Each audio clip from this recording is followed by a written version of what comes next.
तो इस एपिसोड की शुरुआत में टैंक सैम को दिखाता है कि टैंक सैम ने मास्टर टैंक के पास एक खास टेक्निक को सीखा था और अब जबकि उसकी बॉडी के अंदर मेरिडियंस आ चुके हैं क्योंकि मास्टर टैंक ने उसकी बॉडी के अंदर जहां पर आर्टिफिशियल मेरिडियन पॉइंट्स को क्रिएट किया था ताकि वो जहां पर एक खास टेक्निक की मदद से अगर कभी फाइट करता है तो उस फाइट को रिपीट करके देख सकता है और उससे कुछ सीख सकता है। तुम्हारा टैंक सैम जो होता है वहां पर बैठे बैठे उसको विजुअलाइज करने की कोशिश कर रहा था। थोड़ी देर पहले उसकी जो फाइट हुई थी वो उस फाइट को वहां पर देख रहा होता है, यानी कि मास्टर सॉन्ग के साथ उसने जो फाइट की थी। तो हमारा जो टैंक सैम होता है वहीं पर बैठे बैठे उस पूरी की पूरी फाइट को अपने माइंड के अंदर ही दोबारा से रिपीट करता है और इस बार यहाँ पर मार्शल आर्ट्स की मदद से वहां पर उसको जीतने की कोशिश करता है और मार्शल आर्ट्स को एनालाइज कर रहा होता है कि कैसे यहाँ पर दूसरी तरफ से मास्टर सॉन्ग ने उसके ऊपर अटैक किया था। तो कैप्टन सॉन्ग जो होता है जब उसने अपना लास्ट अटैक किया था अपना स्पेशल टेक्निक जो उसकी स्पेशल रेनबो टेक्निक थी उसके साथ उसने बहुत सारी स्ट्राइक्स लगाई थी जिसकी वजह से हमारे टैंक सैम के दोनों बाजू और दोनों टांगे कट गई थी। तुम्हारा टैंक सैम सोच रहा होता है कि मार्शल आर्ट्स एक आम गेम की एबिलिटीज से बहुत ज्यादा बेहतर है, यानी कि मार्शल आर्ट्स अनप्रिडिक्टेबल है। अगर उस वक्त एंड मोमेंट के ऊपर जब मेरे हाथ और बाजू दोनों कट चुके थे, ग्राउंड के ऊपर मैं गिरा पड़ा था,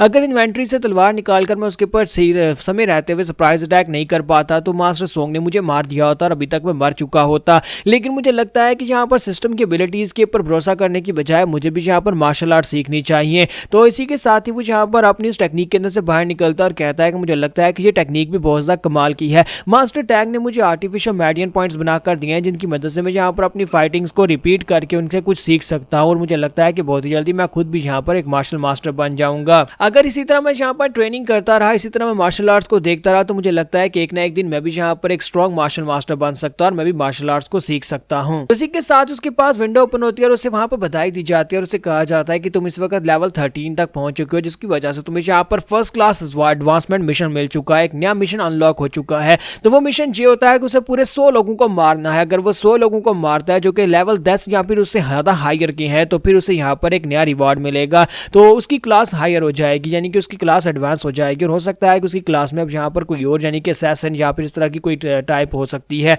तो हमारा टैंक सैम जो होता है वो कहता है कि अब इसका क्या मतलब है। चलो मुझे यहाँ पर इतना तो पता है कि मुझे 100 लोगों को मारना है, लेकिन 100 लोग वो भी ऐसे जिनका लेवल जो है वो कम से कम 10 या फिर 10 से ज्यादा हायर हो। फिर साथ ही हमारा टैंक सैम कहता है कि थोड़ी देर पहले वहां पर सबवे के अंदर जिन लोगों को मैं मार कर आया हूँ उन सभी का लेवल मुझे लगता है 5 या 6 होगा, यानी इससे ज्यादा उनका लेवल नहीं होगा। तो फिर अगर यहाँ पर 10 या फिर 10 से ऊपर के लेवल के बंदे को मारने की बात होगी तो फिर तो वो लोग बहुत ज्यादा टफ होंगे, उनको मारना मेरे लिए बहुत ज्यादा मुश्किल हो जाएगा। फिर साथ ही वो कहता है लेकिन अगर ये ईजी नहीं है तो कम से कम करना तो पड़ेगा। फिर साथ ही वहां पर पीछे एक जबरदस्त धमाका होता है। तुम्हारा टैंक सैम पीछे घूमकर देखता है कि वहां पर क्या हुआ। तो यहीं पर से 10 मिनट पहले का सीन दिखाते हैं। डू योग जो होता है वो उस रास्ते की तरफ आगे बढ़ रहा था जहां पर रात के वक्त टैंक सैम ने अटैक किया था। तो वहां पर पहुंचता और देखता है कि यहाँ पर तो बहुत सारे गार्ड्स खड़े हैं और वो लोग तफ्तीश कर रहे होते हैं, वहां पर तलाशी ले रहे होते हैं, शायद उन्हें कोई सुराग मिल सके। तो डू योग वहीं से आगे की तरफ बढ़ना स्टार्ट करता और कहता है कि जब से रात के वक्त यहाँ पर वो फ्लेयर चमकी थी, वो रोशनी चमकी थी, उसके बाद से यहाँ पर नामगोंग फैमिली के अंदर तो बहुत ज्यादा पहरा खड़ा हो चुका है। मुझे लगता है कि अब यहाँ पर मुझे अपने शैडो सोल्जर्स को किसी ना किसी तरह से एक मैसेज भेजना होगा। मुझे उन्हें बताना होगा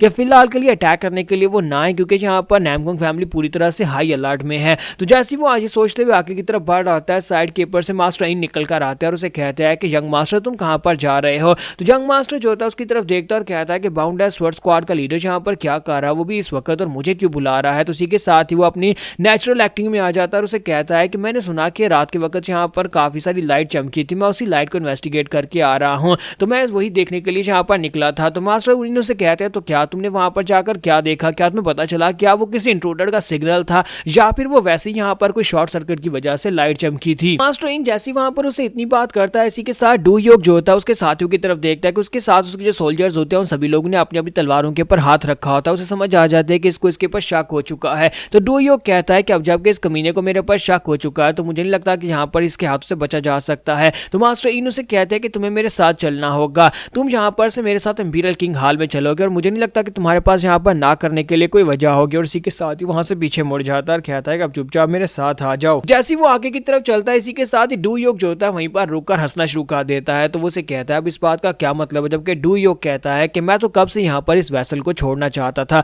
मैं कब से यहाँ पर बेस बदलकर इस जगह के ऊपर हूँ, मैं खुद भी यहाँ पर बर्दाश्त नहीं कर पा रहा कि मैं यहाँ पर दोबारा से लोगों को मारना शुरू करूँ। तुमने जबकि इस बात को नोटिस कर लिया तो फिर तुम्हारा मरना बहुत ज्यादा जरूरी है। तो ये बात सुनते ही मास्टर इन अपनी तलवार निकालता और उसके ऊपर अटैक करने के लिए आगे बढ़ता है, लेकिन साथ ही वहां पर साइड के ऊपर एक जबरदस्त धमाका होता है। इंपीरियल पैलेस की तरफ जहां पर उनका इंपीरियल किंग हाल होता है वहां पर एक जबरदस्त धमाका होता है। तो मास्टर इन कहता है ये तो इंपीरियल किंग हाल में अटैक हुआ है, वहां पर किसने अटैक किया होगा। जबकि इसी के साथ ही दिखाते हैं डू ह्योक जो होता है वो अपनी थंडर पावर को रिलीज करते हुए इनके पर अटैक करने के लिए उसके करीब पहुंच जाता है और अपनी लाइटनिंग एम्परर स्वर्ड टेक्निक को यूज करते हुए उसके पर अटैक कर देता है, जिसकी वजह से मास्टर इन जो होता है उसके अटैक को ब्लॉक तो करता है लेकिन वो काफी दूर जाकर दीवार के साथ पटकता है। और बाकी के सभी सोल्जर से देखकर बहुत ज्यादा हैरान होते हैं और कहते हैं कभी भी यहाँ पर हुआ क्या, किसने किसके पर अटैक किया। साथ ही वहां पर से धुआं हटता है तो वो लोग कहते हैं जो तो यंग मास्टर डू ह्योक है, लेकिन यंग मास्टर डू ह्योक यहाँ पर क्या कर रहे हैं। और दूसरी तरफ मास्टर इन जो होता है वो दीवार के साथ जाकर पटकता है, जिसकी वजह से उसकी हालत काफी खराब हो जाती है। तो वो कहता है कि इस कमीने ने यहाँ पर एक ही स्ट्राइक के साथ मुझे इतनी दूर उड़ा दिया, इसका मतलब यह है कि ये बंदा काफी ज्यादा स्ट्रॉन्गर है और ये डू ह्योक तो बिल्कुल भी नहीं हो सकता। और वो सामने की तरफ देखता है और उसे कहता है कमीने कहीं के तुम कौन हो। जबकि वहीं पर पीछे जो सोल्जर्स खड़े होते हैं इनमें से एक भागता हुआ आगे बढ़ता है और कहता है कि तुम डू ह्योक नहीं हो, क्या तुम वाकई में डू ह्योक हो। जैसे वो उसके करीब पहुंचता है और उसे रोकने की कोशिश करता है। इसी के साथ ही डू ह्योक वहीं पर से अपनी तलवार को पीछे की तरफ घुमाता है और उस बंदे की बॉडी को दो हिस्सों में काट देता है। ये देखने के बाद वहां पर जो आम जनता होती है, नामगुंग फैमिली के लोग जो होते हैं वो लोग डर के मारे भागना शुरू कर देते हैं। वो चिल्लाते हैं वहां पर से भाग रहे होते हैं कि यंग मास्टर डू ह्योक पागल हो चुका है, वो यहाँ पर लोगों को मार रहा है। तो डू ह्योक जो होता है वो एक डीमन बन जाता है, वो अपने असली रूप में वहां पर आ जाता है और मास्टर इन से कहता है कि अब तुम्हारे मरने की बारी। जबकि मास्टर इन उसे कहता है कि यार तुम हो कौन। तो डू ह्योक कहता है कि मैं तुम्हें इस बारे में बिल्कुल भी नहीं बताने वाला कि मैं कौन हूं। और साथ ही फिर से अपनी थंडर स्वर्ड के साथ उसके ऊपर अटैक करता है और जैसे ही वो अपनी तलवार को सामने की तरफ स्टैब करता है मास्टर इनको भी लगता है कि अब वो यहाँ पर मरने वाला है, क्योंकि उसकी थंडर स्वर्ड जो होती है उसके चेहरे के बहुत ज्यादा करीब पहुंच जाती है। लेकिन इसी के साथ उसका हाथ वहीं पर रुक जाता है। मास्टर टैंक वहां पर बीच में आ जाते हैं और आकर अपनी नीडल के साथ उसके हाथ की मेडियन को ब्लॉक कर देते हैं और उसे कहते हैं कि बच्चे तुम्हें क्या लगता है कि तुम यहाँ पर कर क्या रहे हो। और यहाँ पर हमारी एपिसोड 22 का एंड हो जाता है। तो एपिसोड की एक्सप्लेनेशन अच्छी लगी हो तो कमेंट करके जरूर बताइएगा और वीडियो को लाइक करना मत भूलिएगा। Thank you.